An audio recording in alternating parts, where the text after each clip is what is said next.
আসসালামু আলাইকুম প্রিয় শিক্ষার্থীরা, কেমন আছো তোমরা সবাই?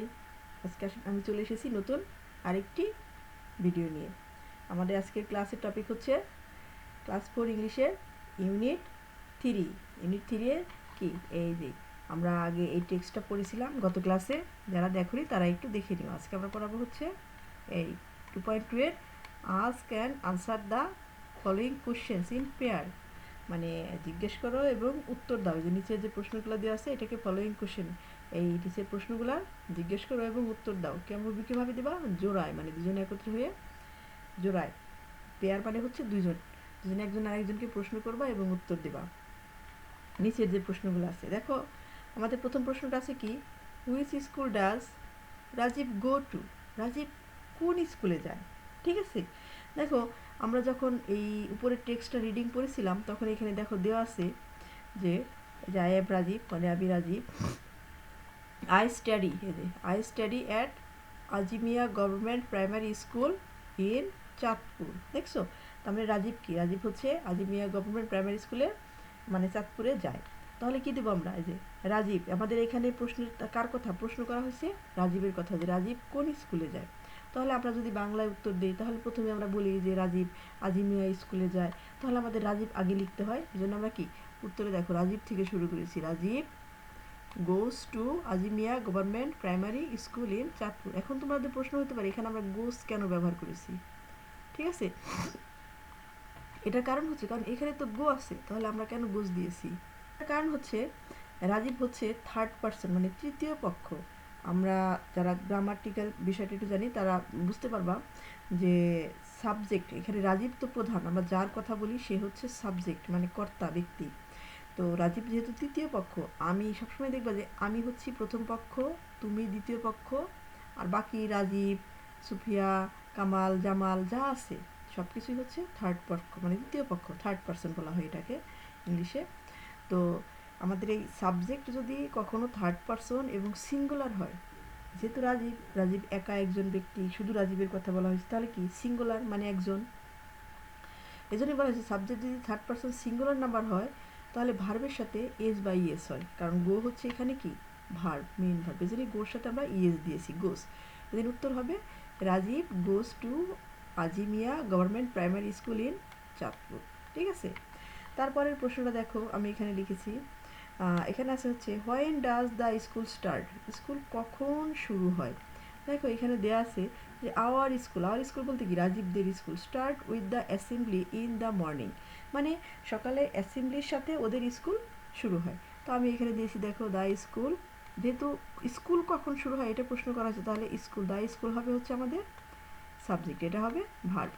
তাহলে দ্য স্কুল স্টার্টস, এই যে স্টার্টের পরিবর্তে কী হয়েছে? স্টার্টস হয়েছে, কারণ আমি বলছিলাম সাবজেক্ট যদি আমি আর তুমি মানে আই এবং ইউ ছাড়া অন্য যে কোনো কিছু হয় তাহলে ভার্বের সাথে এস বাই এস হয়, এবং সাবজেক্ট অবশ্যই কী হবে? সিঙ্গুলার নাম্বার হবে।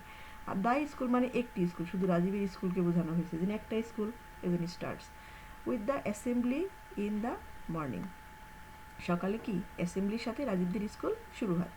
তারপরে প্রশ্ন কি বলছে, how long does every class lead the assembly in turns?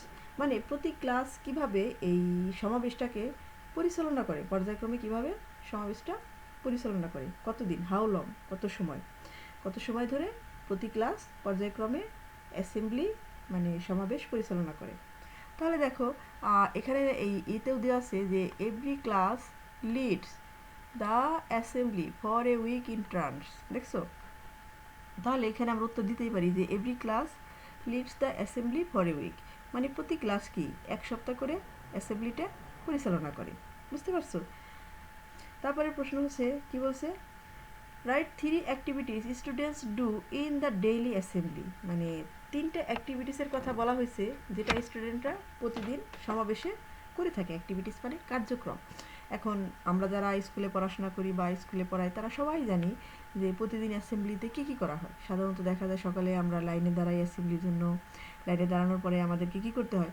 পবিত্র গ্রন্থ থেকে পাঠ করতে হয়, তারপরে আমাদেরকে জাতীয় সঙ্গীত পরিবেশন করতে হয়, তারপরে জাতীয় পতাকাকে সালাম দিতে হয়, তারপরে শপথ বাক্য পাঠ করতে হয়, তারপর কিছু ডেইলি এক্সারসাইজ মানে ফিজিক্যাল এক্সারসাইজ ব্যায়াম করতে হয়, এগুলো আমাদের প্রতিদিন করতে হয় অ্যাসেম্বলিতে। তো তো ঠিক এগুলো আমরা 3টা কাজের কথা লিখে দিব। তাহলে বলছে 3 activities student do in the daily assembly. তাহলে আমরা এখান থেকে শুরু করব। 3 activities student do in the daily activities, daily assembly. তাহলে দেখো 3 activities students do in the daily assembly আর recite from the holy books, এই যে পবিত্র গ্রন্থ থেকে পাঠ, বুঝতে পারছো? তারপরে যে সিংস ন্যাশনাল অ্যান্থেম, এই দুটো গেল। তারপরে কি and salute to the national flag, এবং জাতীয় পতাকাকে সম্মান প্রদর্শন করা, বুঝতে পারছো? তারপরে ই নাম্বার দেখো লাস্টেরটা, what is your experience about your school assembly. Experience মানে অভিজ্ঞতা, ঠিক আছে? মানে তোমার স্কুলে যে সমাবেশ হয় সেই সমাবেশ থেকে তোমার অভিজ্ঞতা কী সমাবেশ সম্পর্কে। এটা অবশ্য একান্তই যার যার ব্যক্তিগত, অ্যাসেম্বলি থেকে এক একজন এক এক রকম জিনিস শিখে, বুঝতে পারছো? এখন তুমি কি শিখছো তুমি একটু নিজে লেখার চেষ্টা করো। তারপর আমি এখানে আমার মতো করে একটু লিখে দিয়েছি। যেমন my school assembly is very enjoyable, মানে অ্যাসেম্বলিটা আসলেই এনজয়েবল, মানে অনেক উপভোগ্য হয়, কারণ সব স্টুডেন্টরা সকালবেলা স্কুলে এসে মাঠে দাঁড়ায়, সবাই একত্র হয়, সব টিচাররা থাকে, এজন্য এটা খুব উপভোগ্য হয়। I met my friends and teachers, সেখানে কি হয়, দেখা যায় আমরা আমাদের পরিচিত বন্ধু বান্ধবদের সাথে দেখা হয় এবং সব টিচার্সের সাথে দেখা হয়, কারণ আমাদের স্কুলে তো সব টিচারের ক্লাস আমাদের থাকে না, কিন্তু একমাত্র অ্যাসেম্বলি হচ্ছে একটাই জায়গা যেখানে আমাদের সব টিচার্স এবং সব স্টুডেন্টদের সাথে দেখা হয়। তারপর কি, it makes me active and ready for the day, এটা আমাকে অ্যাক্টিভ করে এবং দিনের জন্য, ওই স্কুল দিনটার জন্য প্রস্তুত করে। কারণ অ্যাক্টিভ করে কীভাবে, অ্যাসেম্বলিতে আমরা বিভিন্ন কার্যক্রম পালন করি, যেমন আমরা জাতীয় সঙ্গীত গাই, পতাকাকে সম্মান প্রদর্শন, আর তার সাথে বড় কথা হচ্ছে আমরা এখানে কিছু ফিজিক্যাল এক্সারসাইজ করি, মানে কিছু শারীরিক ব্যায়াম করি, যেটা কী করে আমাদের শরীরকে, বডিকে অনেক বেশি অ্যাক্টিভ করে এবং সারা দিনের জন্য কী করে, রেডি করে, বুঝতে পারছো? তো আজকে এই ক্লাসটা এই পর্যন্তই। আমি শুধু এই প্রশ্নগুলো দেখিয়ে দিয়েছি, তোমরা বাড়িতে আরও ভালো করে দেখে নিবে। হ্যাঁ, তো ভালো থেকো সবাই, দেখা হবে পরবর্তীতে নতুন আরেকটি ভিডিওতে। তার আগে যদি আমার এই ক্লাসটি তোমাদের ভালো লাগে অবশ্যই লাইক কমেন্ট শেয়ার করতে ভুলো না। আমার চ্যানেলটিকে সাবস্ক্রাইব করো এবং পাশে থাকা বেল আইকনে ক্লিক করে দিও।